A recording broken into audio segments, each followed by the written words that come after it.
আমরা কি নির্ণয় করব? আমরা নির্ণয় করব কে সংক্ষিপ্ত পদ্ধতিতে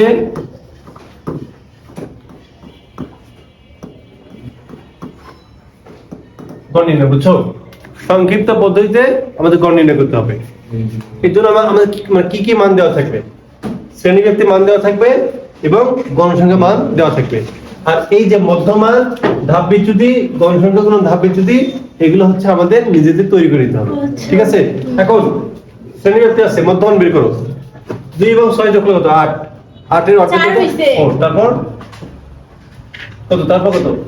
16। 8। তারপর কত? 12, 16, 20, 24। ঠিক আছে? এখন ধাপ বিচ্যুতি আমরা কিভাবে বের করবো? আমরা ধাপ বিচ্যুতি আমরা সবসময় কি করি? মাঝখানে নিই, তাই না? তাহলে 1 2 3 4 5 6, তাই না? 6টা আছে, তখন কোন নেব? এই যে একটা নিই, তাই না? 0 এটা নেব কত আমরা? 0। এই যেটা 2 3 মাঝখানে রয়েছে 0 হবে। তাহলে উপরে কত? -1 -2, তাই না? না নিচেরটা কেন 1 না স্যার? 2, তুমি যে কোনো কিছু ধরতে পারো, যে কোনো একটা। আচ্ছা ঠিক আছে, বুঝতে বুঝতে পারছো? পারছি। ঠিক আছে? এখন আমার এই লাইনে কি হবে? গণসংখ্যা এবং ধাপ বিচ্যুতি গুণ করতে হবে, তাই না? 1 এবং -2 গুণ করলে কত? -2। 9 এবং -1 -9, 0। 47। 52 দুগুণ কত? 50 দুগুণ 104। 36। 336 কত? 318। 98, 8। হাত থেকে 1, 3 থেকে 9, 10। ঠিক আছে? এখন n মানে কি? এই সবগুলো যোগ করলে কত হয় দেখো তো? সবগুলো গণসংখ্যা 10, 31 এবং 47 কত? 47 প্লাস 52 প্লাস 36, 166, তাই না? আর এখানে কি? fi ui। ঠিক আছে? fi ui দেয় কি? সবগুলো যোগ করলে আমার কত হয়, তাই না? তার মানে -2 -9 প্লাস 47 প্লাস 104 প্লাস 108 কত হয়? 248। স্যার ওইটা যে ঠিক আছে? ওকে, এখন আমরা কোনটা 0 ধরছি? এটা, তাই না? তার মানে এটা আমার কিসের মান? এই যে এটা হচ্ছে আমার এর মান। ঠিক আছে? এখন হচ্ছে আমরা সংক্ষিপ্ত পদ্ধতিতে গড় নির্ণয় করব, তাই না? আমাদের সূত্রটা কি? অতএব গড় equal a plus fi ui by n গুণন কত? h। বুঝতে পারছো? ঠিক আছে? এটা আমার সূত্র, তাই না? এখন এর মান কত? এর মান 12। 12, তাই না? fi ui এর সমষ্টি কত? fi 248, 48, তাই না? n এর মান কত? n 200 166। h কত? একটা থেকে 8 এর পার্থক্য মানে কত? এই যে 4 থেকে 8 এর পার্থক্য কত? 4। দেখো আর কত হচ্ছে আমার?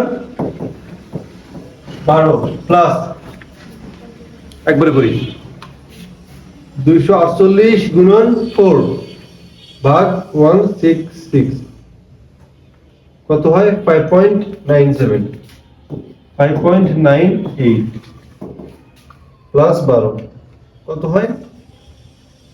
17.98, 17.98।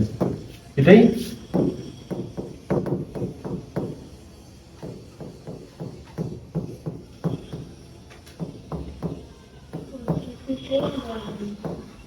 ঠিক। বুঝতে পারছো? আচ্ছা ভাই, এগুলো শুনে নাও। আমার কি কি দেওয়া আছে? শ্রেণীব্যাপ্তি দেওয়া আছে এবং গণসংখ্যা দেওয়া আছে। ওকে, আমরা এটা দিয়ে আমাকে প্রচুরটা বের করতে হবে। আচ্ছা, প্রচুরকের সূত্র আমরা কি জানি? প্রচুরক সূত্রটাকে দেখো, l plus f1 by f1 plus f2 গুণন h। ঠিক আছে? এখন কোনটা দ্বারা কি বোঝায়? এল বলতে কি বোঝায়? F1 F2 H, তাই না?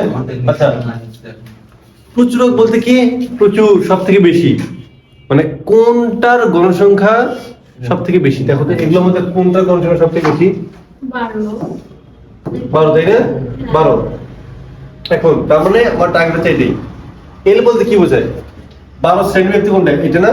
হ্যাঁ, এটা হচ্ছে 61 আছে, 70 আছে, এটার মধ্যে সর্বনিম্ন সংখ্যা কোনটা? নিম্ন সীমা কোনটা? 61 না? হ্যাঁ, তাহলে এল এর মান 61।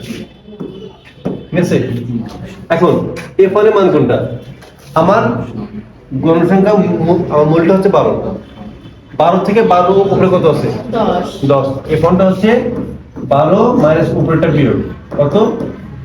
2। ঠিক আছে, আর নিচে আছে কত? 9। 9। তাহলে কত? 12 মাইনাস 9 কত? 1। ঠিক আছে, এখন ব্যবধান কত বলতে? 31 থেকে 40 ব্যবধান কত? যেহেতু আচ্ছা, আগে বলতো এটা বিচ্ছিন্ন নাকি অবিচ্ছিন্ন? কোনটা? এটা এটা হচ্ছে বিচ্ছিন্ন। বিচ্ছিন্ন। কিভাবে বুঝলাম? ওই যে 40। হ্যাঁ, 40 এবং 41 বিচ্ছিন্ন। আর বিচ্ছিন্ন যদি হয় তাহলে আমরা কিভাবে আমরা ব্যবধান নির্ণয় করি? 31 থেকে 41 কত? 40 থেকে 31 বিয়োগ করলে কত হয়? 40 থেকে 31 বিয়োগ করলে কত? 9। আর যেহেতু এটা বিচ্ছিন্ন তার সাথে 1 যোগ করব। অবিচ্ছিন্ন হলে 1 যোগ করতাম না। তাহলে কত আমার? 9 আর প্লাস আমাদের 10। তার মানে এই মান হচ্ছে 10। ঠিক আছে, তো মানটা বসাও। এর মান কত? 61 প্লাস F1 এর মান কত? 2, মানে 2 প্লাস 1, এর মান কত? 10।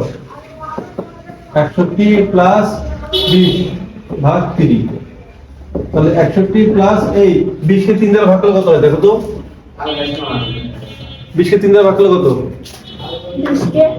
3 দ্বারা ভাগ করো।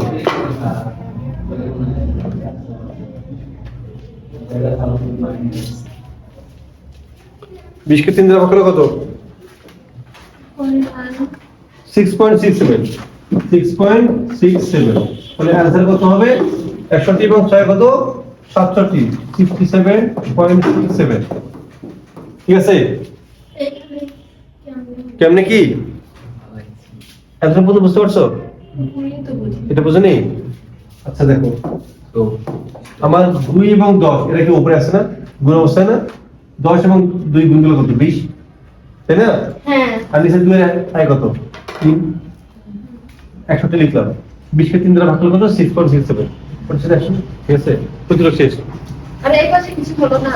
না, এই পাশে আসবে, চলো এটা না ভুল করেছি। ঠিক আছে, আচ্ছা, উঠাই নেব। হ্যাঁ তুলে নাও।